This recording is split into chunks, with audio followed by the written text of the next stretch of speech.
তো সম্মানিত গাইস, এই যে দেখেন আমাদের ঢাকা চট্টগ্রাম মহাসড়ক রায়পুর। তো চাক্কা বাস একটা গাড়িতে আগুন ধরে গেছে।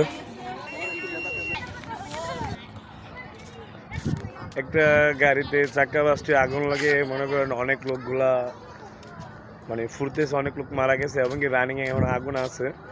আর আপনারা সবাই ওদের জন্য দোয়া করবেন আর আমার ভিডিওটার সাথে থাকবেন, আমি দেখানোর চেষ্টা করবো আপনাদেরকে। একটা মর্মান্তিক ঘটনা। এই যে আপনারা দেখতেছেন যে অনেক মানুষ আর ফায়ার সার্ভিস হচ্ছে আগুন নিভানোর জন্য চেষ্টা করতেছে। গাড়িটা হচ্ছে মেন রাস্তায়, উল্টে আগুন ধরে গেছে।